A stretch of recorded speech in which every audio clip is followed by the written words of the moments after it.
এরা আজ এখানে উপস্থিত আছেন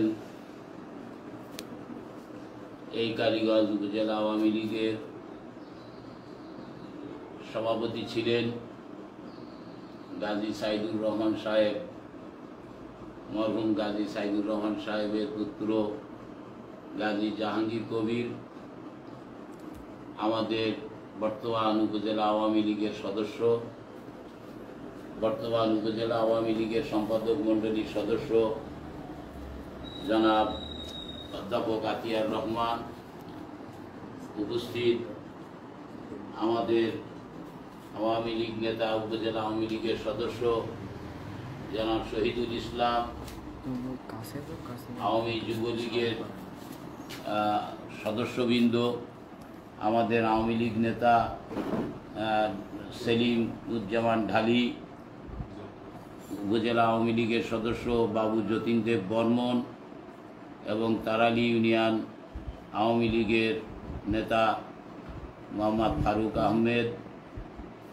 দুইজন ফারুক আমাদের এখানে আছেন, তারালির দুইজন ফারুক, যুবলীগ এবং আওয়ামী লীগ সহ আমাদের সম্মানিত নেতৃবৃন্দ, আপনাদের কাছে চিরঋণী, চিরকৃতজ্ঞ। দেশ ও জাতির এই সংকটকালে আওয়ামী লীগের জন্য সবথেকে বিপদ সংকুল এই সময়েও 15ই আগস্টে বঙ্গবন্ধুর রুহের মাগফিরাত কামনায় এই অনুষ্ঠানে আপনারা এসেছেন, আসতে পেরেছেন, এই জন্য আপনাদেরকে আন্তরিকভাবে ধন্যবাদ জানাচ্ছি এবং আপনাদের কাছে কৃতজ্ঞতা জানাচ্ছি। আমি আপনাদের কাছে একটি বিষয় অবহিত করছি। গত 5ই আগস্ট সরকার পরিবর্তন হয়েছে।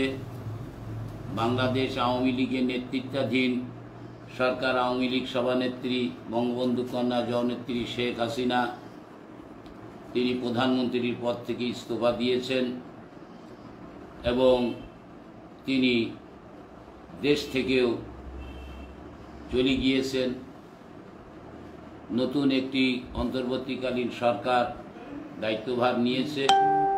দেশ ও জাতির জন্য একটি ক্রান্তিকাল চলছে। এই অবস্থায় 15ই আগস্ট আমাদের জাতীয় শোক দিবস।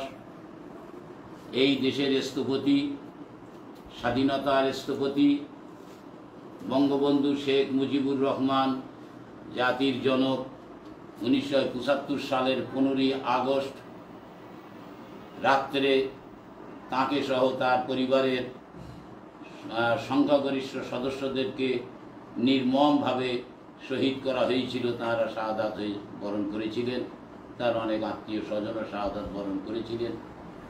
জননেত্রী শেখ হাসিনা এবং তার ছোট বোন শেখ রেহানা বিদেশে থাকায় আল্লাহর রহমতে আল্লাহ তাদেরকে আয়ুরোগী ছিলেন, তাই বিদেশ ছিলেন। তারা সে রাত্রি জীবনে বেঁচে যায়। তারপরে তারা দেশে এসেছেন 1981 সালে। আপনারা জানেন, দীর্ঘ 21 বছর সংগ্রাম করার পর বঙ্গবন্ধু কন্যা জননেত্রী শেখ হাসিনা রাষ্ট্রীয় ক্ষমতা পেয়েছিলেন 1996 সালে।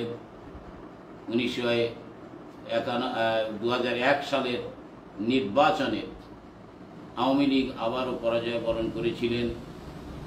আন্তর্জাতিক ষড়যন্ত্রের রূপরেখায় 4 দলীয় জোট গঠন করে নির্বাচনের নানা প্রকার কলা কৌশল অবলম্বন করে সেদিন আওয়ামী লীগকে পরাজিত করা হয়েছে।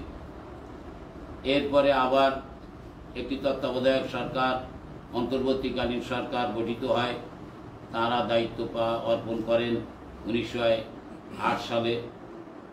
নির্বাচন হয় 1909 সালের নির্বাচনে। আওয়ামী লীগ আবারও রাষ্ট্রীয় ক্ষমতায় আসে। সেখান থেকে দীর্ঘ এই 2024 সাল পর্যন্ত আওয়ামী লীগ সরকার পরিচালনা করেছেন। কি করেছেন না করেছেন, ভালো করেছেন মন্দ করেছেন, দেশ বিদেশ সবাই জানে। দেশের মানুষ এই দেশে আওয়ামী লীগকে কখনোই খুব ভালোভাবে গ্রহণ করে নাই। কারণ আপনারা জানেন যে হিন্দু এবং হিন্দুস্থান এই দুটি শব্দ এবং এই দুইয়ের বিরুদ্ধে প্রতিবাদে এই দেশ পাকিস্তান সঙ্গে পূর্ব পাকিস্তান একটি পাকিস্তানের প্রদেশ হিসেবে পূর্ব পাকিস্তান পাকিস্তানের সাথে ছিল। দ্বিজাতিত্বের ভিত্তিতে আমাদের এই পূর্ব বাংলা পাকিস্তানের সঙ্গে ছিল। সেই হিন্দু এবং হিন্দুস্তান বিরোধী মানসিকতা এই দেশের মানুষের ছিল। আমরা দেশ পরিবর্তন করে পাকিস্তান থেকে বাংলাদেশ স্বাধীন করেছি, কিন্তু মানুষ পরিবর্তন করতে পারি নাই। মানুষের মনের মধ্যে হিন্দু এবং হিন্দুস্তান বিরোধী মানসিকতা অনেকখানি কাজ করে। ভারতের সঙ্গে বাংলাদেশের সুসম্পর্ক সেই মহলটি মেনে নিতে পারে না। স্বাধীনতার সময় তারা স্বাধীনতার বিরোধিতা করেছিল। সে সময় জাতির কাছে, জাতীয় স্বার্থের কাছে তারা পরাজিত হইলেও এই বিগত বছর তারা আওয়ামী বিরোধী সরকারের সমর্থন করে।